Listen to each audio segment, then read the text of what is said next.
अध्याय 19 the स्टाराइड। Come on और जोर लगाओ, रोया ने हांफते हुए कहा। उसके जूते पत्थर के फर्श पर फिसल रहे थे जब उसने अपने शरीर का पूरा वजन उस भारी चांदी के दरवाजे पर डाल दिया। मैं कोशिश कर रहा हूं। आ सैम चीखा। ताकत लगाने की वजह से उसका चेहरा पूरी तरह लाल हो चुका था और वह अपने कवच वाले कंधे को धातु में दबा रहा था। क्रीक, एक भारी गूंजती हुई आवाज के साथ वे विशाल चांदी के दरवाजे आखिरकार हार मान गए और अंदर की तरफ खुल गए। रोया और सैम सांस के लिए तड़पते हुए उस कमरे में लड़खड़ाते हुए दाखिल हुए। रोया ने तुरंत अपने हाथ उठा लिए। उसे लगा कि वहां कोई लड़ाई होगी, लेकिन जैसे ही उसकी बैंगनी आंखों ने कमरे का मुआयना किया, वह पूरी तरह से सुन्न पड़ गई। यह सदमा उसे किसी सीधे वार की तरह लगा। यह बाहर के उस जादुई आयाम के खूनी और घुटन भरे डरावने सपने से पूरी तरह अलग था। वहां कोई छत नहीं थी। फर्श से विशाल टूटे हुए पत्थर के खंभे किसी प्राचीन जानवर की पसलियों की तरह बाहर निकले हुए थे, जिनके नुकीले सिरे खुले आसमान की तरफ बढ़ रहे थे। गिरती हुई दीवारें पूरी तरह से चमकीले हरे रंग की बेलों और शानदार लाल फूलों की चादर से ढकी हुई थीं। हवा से मीठी और ताज़ी महक आ रही थी और ऊपर से सीधी सुनहरी गर्म धूप नीचे गिर रही थी, जो हवा में नाचते हुए धूल के कणों को चमका रही थी। वहां खून का कोई नामो निशान नहीं था। रोया, सैम फुसफुसाया। उसकी आवाज कांप रही थी जब उसने अपनी कांपती उंगली से आगे की तरफ इशारा किया। वहां देखो। कमरे के बिल्कुल बीचों बीच सूरज की सबसे तेज रोशनी के ठीक नीचे पत्थर की एक साफ और प्राचीन वेदी रखी हुई थी। उसके ऊपर पूरी तरह से बिना हिले डुले एक युवा लड़की लेटी हुई थी, जो शायद 18 साल की लग रही थी। जैसे ही रोया सावधानी से आगे बढ़ी, चीजें साफ होने लगीं। उस युवा लड़की के लंबे, खूबसूरत चांदी जैसे बाल थे जो पत्थर के किनारे से नीचे लटक रहे थे। उसका एक पीला हाथ एक तरफ बेजान होकर झूल रहा था, जिसमें जिंदगी का कोई सुराग नहीं था। व्रररम। अचानक वहां की हवा खुद ब खुद बहुत तेजी से कांपने लगी। पूरा कमरा मुड़ने और धुंधला होने लगा। वहां की जगह किसी फटी हुई पेंटिंग की तरह अपने किनारों से टूटने लगी। वह तेज धूप तुरंत गायब हो गई। गहरे लाल खून की एक गाढ़ी और चिपचिपी धार पत्थर की वेदी के किनारों से नीचे टपकने लगी, जो तेजी से फर्श पर फैल गई और बेलों और टूटे हुए खंभों पर चढ़ने लगी। देखते ही देखते पूरा कमरा एक खौफनाक और दम घोंट देने वाले लाल रंग में नहा गया। एक बहुत तेज आवाज ने रोया के कानों को चीर दिया। उस भयानक जादुई दबाव ने उसे एक पल के लिए अंधा कर दिया और उसकी आंखों के आगे सब कुछ सिर्फ सफेद और खाली हो गया। जब रोया ने जबरदस्ती अपनी आंखें खोलीं, तो वह खूबसूरत और शांत जगह गायब हो चुकी थी। वह कमरा अब एक खून से भरा भयानक सपना बन चुका था। पत्थर की वेदी पूरी तरह गायब हो चुकी थी। उसकी जगह एक विशाल और डरावना काला सिंहासन रखा हुआ था। उस पर बैठी हुई, उन्हें नीचे घूर रही थी, वही चांदी के बालों वाली लड़की। अब वह बेजान नहीं थी। इससे पहले कि रोया और सैम खुद को संभाल पाते, कमरे के कोनों की परछाइयां मुड़ी और फैलने लगीं। ग्रोल। 5 विशाल काली बिल्लियां, जिनमें से हर एक पूरी तरह बड़े हो चुके तेंदुए के आकार की थी और जिनके सिर पर खतरनाक नुकीले सींग थे, उस लाल अंधेरे से बाहर निकलीं और उन दोनों को पूरी तरह से घेर लिया। रोया ने जरा भी झिझक नहीं दिखाई। उसने तुरंत अपने पाउच से एक छोटी सी चांदी की सुई निकाली। उसका गहरा, चमकीला बैंगनी ईथर धधक उठा, जो उसकी बाह से नीचे बहते हुए उस धातु को पूरी तरह से निगल गया। ईथर फैल गया और नुकीला हो गया, जिसने उस छोटी सी नोक को एक जानलेवा, चमकती हुई ईथर की सुई में बदल दिया, जो आकार और रूप में बिल्कुल किसी शिकार करने वाले चाकू जैसी लग रही थी। उसके पीछे सैम ने अपनी पीठ को मजबूती से उसकी पीठ से सटा दिया। उसने दोनों हाथों से अपनी लंबी तलवार पकड़ ली। कांपने की वजह से उसका कवच जोर जोर से खड़क रहा था। उसके पीले पड़ चुके चेहरे से पसीना बह रहा था। रोया, सैम ने थूक गटका। उसकी आंखें उन विशाल सींग वाले जानवरों के बीच भाग रही थीं। हम सच में यहां मरने वाले हैं। मेरे सपने पूरे होने से पहले तो नहीं, रोया ने ठंडे लहजे में जवाब दिया। उसके अपने माथे से भी पसीने की एक बूंद नीचे टपकी। बिल्लियों ने हमला कर दिया। वे आ रहे हैं, सैम चिल्लाया और उसने अपनी तलवार पागलों की तरह घुमानी शुरू कर दी। रोया पहले जानवर के जानलेवा पंजे से बचने के लिए नीचे झुकी। जैसे ही दूसरा सींग वाला तेंदुआ सीधा उसके चेहरे की तरफ झपटा, उसके लड़ने के रिफ्लेक्सेस काम करने लगे। वह पीठ के बल उस कड़े पत्थर के फर्श पर सीधी लेट गई। उसने अपनी लंबी ईथर सुई को सीधा ऊपर उठा लिया और उस झटके को सहने के लिए अपनी आंखें आधी बंद कर लीं। शिंक! वह भारी जानवर उसकी चमकती हुई नोक पर खुद ब खुद आर पार हो गया। स्प्लैट! गर्म गाढ़ा खून रोया के चेहरे पर टपका। उसने उस बेजान भारी लाश को एक तरफ धकेला और झटके से अपनी आंखें खोल दीं। मुझसे दूर हटो! सैम पागलों की तरह चिल्लाया। वह पूरी तरह से हारने की कगार पर था। उन विशाल बिल्लियों में से एक ने सैम की तलवार को अपने जबड़ों में मजबूती से जकड़ लिया था और उसे उसके हाथों से खींच रही थी, जबकि दो अन्य बिल्लियां उसके अगल-बगल घूम रही थीं, आखिरी और जानलेवा हमला करने की तैयारी में। रोया ने सोचा, उसका दिल उसकी पसलियों से टकरा रहा था। उसने अपनी आधी बंद आंख से खून पोंछा। उसकी बैंगनी पुतली गुस्से से चमक रही थी। उसने जल्दी से अपनी सुई का निशाना सैम की तलवार को जकड़े हुए उस तेंदुए पर साधा। उसने अपने कोर से गहराई से ताकत खींची और भारी मात्रा में खतरनाक घने ईथर को सीधा चांदी की नोक में भर दिया। उसका पूरा शरीर एक अंधी कर देने वाली बैंगनी ऑरा से चमक उठा। वह अपनी पूरी ताकत और सब कुछ इस एक वार में लगा रही थी। बाकी दोनों बिल्लियां हवा में उछलीं, उनके नुकीले दांत बाहर थे और वे सीधा सैम की गर्दन पर झपटीं। सैम, जमीन पर लेट जाओ, जल्दी! रोया चीखी। क्या? सैम चिल्लाया, लेकिन उसकी जिंदा रहने की फितरत ने आदेश मान लिया।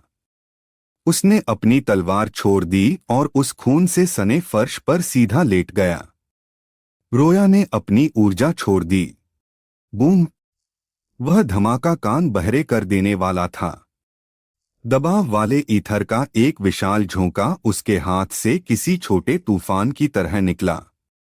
उस जोरदार शॉकवेव ने सिंहासन कक्ष को चीर दिया, जिसने हवा में उछली हुई दोनों बिल्लियों को भयानक तरीके से दूर दीवार पर दे मारा और सैम की तलवार को जकड़े हुए जानवर के तो चीथड़े उड़ा दिए। उस भयानक झटके ने रोया को पीछे की तरफ फेंक दिया। उसका सिर पत्थर के फर्श से जोर से टकराया।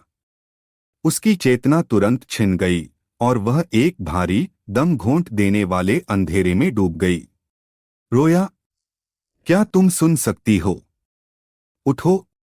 आवाज एक धीमी फुसफुसाहट के रूप में शुरू हुई, जो धीरे धीरे तेज और हताश होती गई। रोया ने एक गहरी सांस ली और एक भारी हाँ के साथ उठकर बैठ गई। उसके फेफड़े हवा के लिए जल रहे थे। उसकी नजर धुंधली थी। जैसे ही यह धीरे धीरे साफ हुई, उसने सैम को अपने सामने घुटनों के बल बैठे देखा। उसके हाथों ने रोया के कंधों को पकड़ रखा था और वह उसे पागलों की तरह झकझोर रहा था। उठो! तुम ऐसे नहीं मर सकती! सैम रोते हुए चिल्लाया। मुझे झकझोरना बंद करो! रोया कराह उठी। उसने उसके हाथों को झटक दिया और अपने धड़कते हुए सिर को पकड़ लिया। मैं ठीक हूं। क्या हुआ? सैम पीछे हट गया और उसने राहत की एक बहुत लंबी सांस ली। वो क्या था? मुझे नहीं पता था कि तुम वो कर सकती हो। तुमने मेरी जान बचा ली। उनमें से एक तुरंत मर गया और बाकी दो दीवार से टकराकर सुन्न हो गए, जिससे मुझे उन्हें खत्म करने का वक्त मिल गया। रोया ने एक तरफ देखा। वे विशाल सींग वाले तेंदुए गहरे खून के तालाबों में बिल्कुल बेजान पड़े थे। फिर उसका दिमाग वापस असली खतरे की तरफ गया। रुको, वो चांदी के बालों वाली लड़की। उन दोनों ने झटके से अपना सिर उस विशाल काले सिंहासन की ओर घुमाया। वह पूरी तरह से खाली था। इससे पहले कि उनमें से कोई कुछ बोल पाता, एक ठंडे बिना वजन वाले हाथ ने पीछे से उन दोनों के कंधों को धीरे से छुआ। मुझे इस सब के लिए खेद है, एक नरम गूंजती हुई आवाज ने फुसफुसाकर कहा। रोया सुन्न पड़ गई। उसके आसपास की दुनिया तुरंत एक बिल्कुल शुद्ध, अंधे कर देने वाले सफेद रंग में पिघल गई। रोया ने धीरे धीरे अपनी आंखें खोलीं। क्या? मैं कहाँ हूँ? वह एक विशाल और बेहद आलीशान महल की बालकनी पर खड़ी थी। वहां की बनावट शानदार थी, जो साफ सफेद संगमरमर और सोने की सजावट से ढकी थी, जो सुबह की गर्म धूप में चमक रही थी। उसने संगमरमर की रेलिंग से टिकने के लिए एक कदम आगे बढ़ाया, लेकिन वह लड़खड़ा गई। उसके हाथ उस ठोस पत्थर के पूरी तरह आर पार हो गए। उसके सीने में घबराहट फैल गई। उसने नीचे अपने हाथों को देखा। वह उन्हें देख सकती थी, लेकिन वे हल्के पारदर्शी थे, जैसे उनके आर पार देखा जा सकता हो। हम मर चुके हैं, है ना? सैम की हताश और चीखती हुई आवाज उसके ठीक बगल में गूंजी। वह जमीन से 1 इंच ऊपर हवा में तैर रहा था और घबराहट में अपने भूतिया हाथों को एक ठोस संगमरमर के खंभे के आर पार पागलों की तरह हिला रहा था। मुझे पता था। मैं एक भूत बन गया हूँ। मेरी माँ ने मुझे ऐसे डरावने महलों के बारे में चेतावनी दी थी। चुप रहो, सैम। रोया चिल्लाई, हालांकि उसका अपना दिल भी तेजी से धड़क रहा था। चारों ओर देखो। हम मर नहीं सकते। यह जगह, यह किसी याद जैसी लग रही है। रोया, एक आवाज जो एक अजीब संगीतमय कंपन से भरी थी, सीधे उसके दिमाग में गूंजी। क्या? यह कौन है? मैं कहाँ हूँ? रोया ने बालकनी पर गोल गोल घूमते हुए कड़क आवाज में पूछा। मुझ में तुम्हारे सवालों का जवाब देने की ताकत नहीं है। वह आवाज आती जाती रही, जो बहुत ही दूर और थकी हुई लग रही थी। लेकिन तुम जो देख रही हो, बस उस पर ध्यान दो। मुझे उम्मीद है कि इससे तुम्हारे सवालों के जवाब मिल जाएंगे। वह आवाज पूरी तरह से खामोशी में बदल गई। रुको, क्या देखूं? रोया चिल्लाई। वाह, वाह! बालकनी के पीछे वाले कमरे से अचानक किसी बच्चे के रोने की तेज और कान चीरने वाली आवाज गूंजी। शीशे के भारी दरवाजे झटके से खुल गए।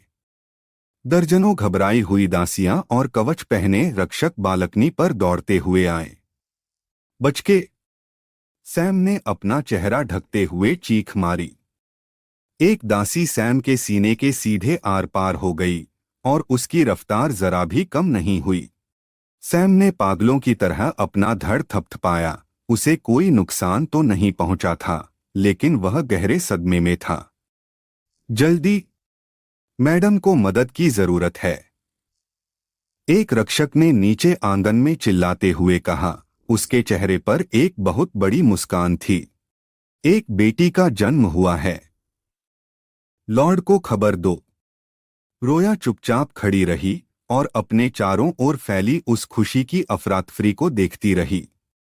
महल के लोगों की खुशी बहुत ही ज्यादा और सच्ची थी। यह उस खूनी और खौफनाक आयाम से बिल्कुल अलग था जिससे वे अभी अभी लड़कर आए थे। एक बेटी! रोया बड़बड़ाई। व्रररम! उनके आसपास की जगह फिर से बहुत तेजी से कांपने लगी और नजारा धुंधला होकर बदलने लगा। जब वह कंपन रुका, तो वह आलीशान बालकनी गायब हो चुकी थी। रोया और सैम अब धूप में तपे हुए एक धूल भरे ट्रेनिंग ग्राउंड के ऊपर तैर रहे थे। भले ही रोया गर्मी महसूस नहीं कर पा रही थी, लेकिन ठीक दोपहर के सूरज की चकाचौंध बहुत तेज थी। वह सैम ने पलकें झपकाईं, बैकग्राउंड में प्रैक्टिस कर रहे नाइट्स को देखते हुए। क्या हम अभी अभी टेलीपोर्ट हुए हैं? रुको, रोया, उनके चेहरों को देखो। रोया ने अपनी आंखें सिकोड़ी। सैम सही कह रहा था। बैकग्राउंड में तलवारें घुमा रहे नाइट्स के चेहरे पूरी तरह धुंधले थे, जिन्हें पहचाना नहीं जा सकता था।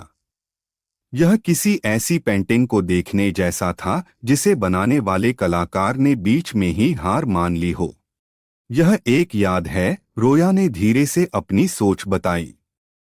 जो इंसान हमें यह दिखा रहा है, उसे सिर्फ वही याद है जो उस पल में उसके लिए जरूरी था। उस धूल भरे घेरे के बीचों बीच दो लोग बिल्कुल साफ दिखाई दे रहे थे। चांदी के चमकीले बालों वाली एक छोटी 7 साल की बच्ची लकड़ी की एक प्रैक्टिस तलवार पकड़े हुए जोर जोर से हाँफ रही थी। उसके सामने एक लड़का खड़ा था जो आकार में उससे दोगुना था, और वह आराम से अपनी लकड़ी की तलवार पर टिका हुआ था। मास्टर, आप बहुत अच्छे हैं, उस छोटी सी चांदी के बालों वाली बच्ची ने मुस्कुराते हुए अपने गाल से धूल पोंछी। वह लड़का हंसा, उसकी आवाज बहुत गर्म और सच्ची थी। हाँ हाँ, चिंता मत करो माय लेडी। बहुत कम ही 7 साल के बच्चे मेरे सामने 5 सेकंड भी टिक पाते हैं। रोया ने उस छोटी बच्ची की चमकीली और मासूम मुस्कान को देखा। रोया ने सोचा, एक अजीब सी उदासी उसके सीने में उठ रही थी। से क्या संबंध है? व्रररम। जगह फिर से कांपने लगी। धूप से भरा वह ट्रेनिंग ग्राउंड गायब हो गया। रोया और सैम वापस महल की उसी बालकनी पर आ गए थे, लेकिन वह साफ सफेद संगमरमर अब थोड़ा पुराना और घिसा हुआ लग रहा था। आसमान शाम के गहरे, उदास नारंगी और बैंगनी रंगों में रंगा हुआ था। हम फिर से आगे आ गए, सैम ने ध्यान दिया। उसकी पुरानी घबराहट अब एक शांत हैरानी में बदल चुकी थी। वह चांदी के बालों वाली लड़की अब बड़ी हो चुकी थी, शायद लगभग 14 साल की लग रही थी। वह संगमरमर के एक बेंच पर बैठी थी, और उसके खूबसूरत चेहरे पर एक गहरी, अनजानी सी उदासी छाई हुई थी। उसके ठीक सामने जमीन पर एक युवा नाइट घुटनों के बल बैठा था। वह उसकी तरफ नहीं देख रहा था, उसका सिर झुका हुआ था, और वह एक इकलौता, चमकीला लाल फूल उसकी तरफ बढ़ा रहा था। रोया ने तुरंत उन पंखुड़ियों के चमकीले रंग को पहचान लिया। यह बिल्कुल उसी तरह का लाल फूल था जो इस समय सिंहासन कक्ष के टूटे हुए खंभों पर उगा हुआ था। माय लेडी, नाइट ने कहा, उसकी आवाज जज्बातों से भारी थी। आप जानती हैं कि मुझे जाना ही होगा। अगर मैं नहीं गया तो मैं कभी आपको सुरक्षित रखने लायक ताकतवर कैसे बनूंगा? लड़की ने आगे बढ़कर उस लाल फूल को ले लिया। उसका हाथ थोड़ा कांप रहा था। सर केल, उसने पूछा, उसकी आवाज बहुत नाजुक थी, क्या सच में कोई दूसरा रास्ता नहीं है? और आपको तो खुश होना चाहिए। उस नाइट ने जबरदस्ती एक हल्की सी, हौसला बढ़ाने वाली मुस्कान दी, ताकि वह उसे खुश कर सके। सिर्फ 3 दिन पहले ही आपने स्टार आइज मैनिफेस्ट की हैं। आप इतिहास की सबसे कम उम्र की इंसान हैं जिसने ऐसा किया है। सच कहूं तो आप इकलौती ऐसी इंसान हैं जिसे मैं जानता हूं जिसने यह मुकाम हासिल किया है। जब लड़की झिझकते हुए उस लाल फूल को पकड़े थी, अचानक शाम की एक हवा बालकनी पर से गुजरी।